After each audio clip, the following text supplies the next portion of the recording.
I didn't expect to get got today, but it happened. I got got. Not gonna lie, Games Workshop have scanned my brain and spat out exactly what I've asked for. Recently, I gave Games Workshop a hard time with their lackluster Adepticon reveals. But today, they have redeemed themselves and revealed something potentially incredible. Seriously, this looks to be the best model kit they have released in a long time. And it is an Ash Wastes kit. A game I was pretty hard on recently, but it's beautiful. Check out this bad boy. It's called the Cargo 8 Ridge Hauler. Nice. Anyone else getting Mad Max Fury Road vibes? Witness me! Not gonna lie here, guys, I'm a pretty simple girl. All I want is the vroom vroom. And Games Workshop are giving it to me here. This looks really good, and it's exactly what I wanted from Ash Wastes. This is, of course, the new expansion to Necromunda, where gangers get to leave the Hive and enter the Wastelands. I say expansion because we don't really know what that looks like yet, but we'll talk about that later. But it seems to be relying on many of the kits that came out for Necromunda. I didn't like the look of the new Ash Waste box set, so this is a welcome surprise. And I know I'm sounding like I'm gushing a little here, but Games Workshop have not been hitting it out of the park for me lately. Even in terms of how they have designed their recent miniatures, which is usually something GW are actually pretty competent at. This truck, however, mwah. So, give me more of this, Games Workshop, or Mantic, or whoever wants to provide me with lovely, lovely trucks. I don't care, I'm not picky, I'll take anyone that's coming around. Wait. But I require more grit and grime in my hobby space, thank you very much. I don't like the look of the new squats because they are far too clean, far too refined. I want the big dirty trucks with trumpets on them, please. And I suppose this shouldn't come as a surprise to anyone. The Genestealer cults are basically my favorite faction in 40k. And they're basically miners, the faction. And they got a whole big truck thing going on too. Big, scrappy, dumb. Love it. And one of the things that I like about these big scrappy models is that you can kind of mess around with them a lot. They offer a lot of kit bash potential, which means plenty of customization, and customization is really one of the cornerstones of this hobby. And to Games Workshop's credit, they have actually encouraged a little bit of that with this kit, as far as it looks like. So we can see that as part of this kit, it looks like you're getting a couple of trailers as well, which is pretty cool. This will allow the trucks to carry stuff around. I really like that. I don't think I've ever seen a model do this before, so if it's out there, let me know in the comments below. Cause as soon as I saw this, I fell in love. Now they show off in these pictures some of the trailers carrying some of the Munitorum armored containers. But that is a separate terrain kit, and it is incredibly expensive. Seriously, $60 for a couple of containers and some scatter terrain? Luckily though, there are plenty of 3D print and Etsy alternatives, so you can get plenty of big containers and scatter terrain for very cheap online if you look for it. Hey, and actually for scatter terrain, you can pick up tons of that stuff on eBay, or from other companies too, which you'll be able to find in my affiliate links in the description below. Now, another thing about these trailers is that they look like an opportunity for Games Workshop to monetize the same hobbyist multiple times with the single kit. I mean, this thing is called a land train in the community blog post issued out by Games Workshop.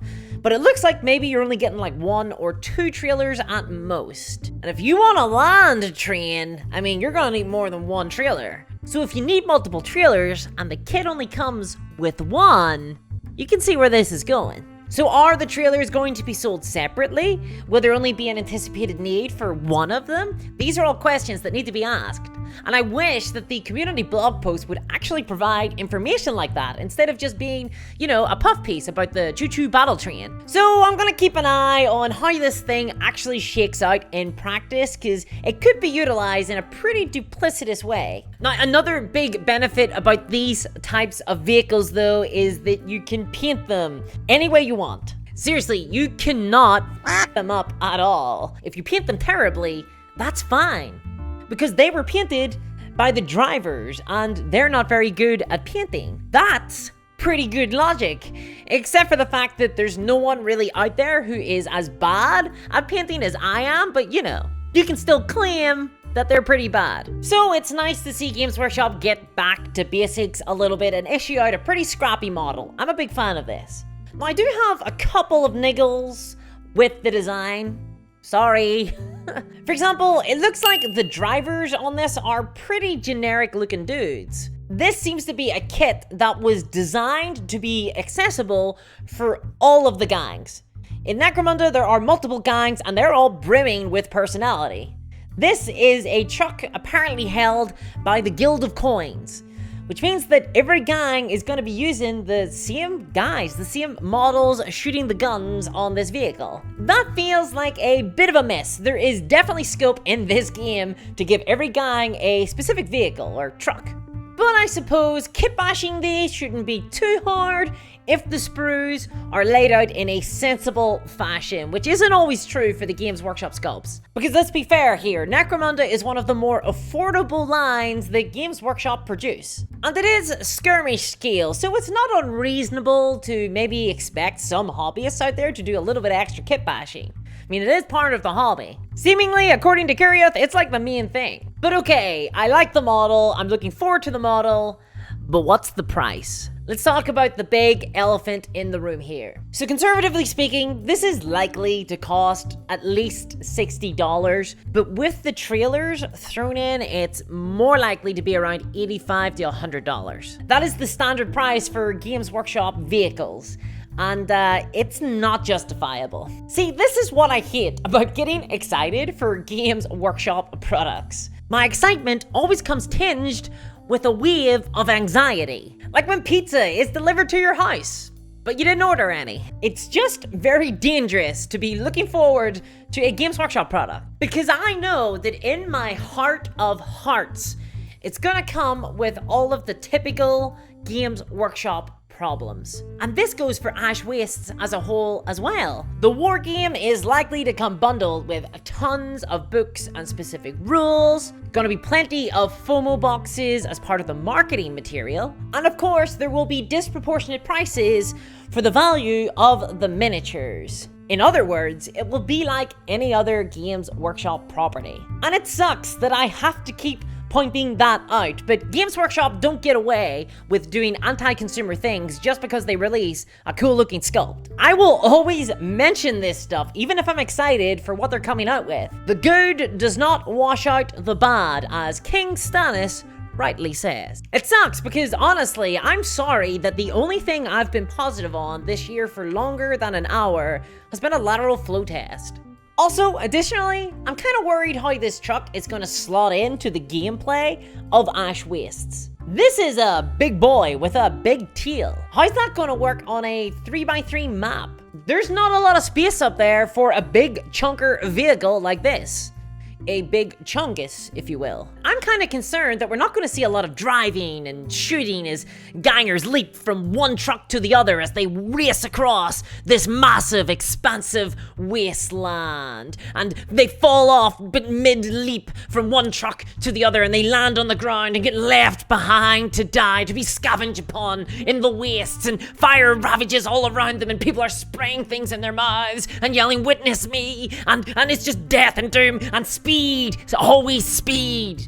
Sorry about that. No, instead, I'm afraid that it might end up looking a little bit like a toll booth simulator. Oh, the truck has pulled up over here.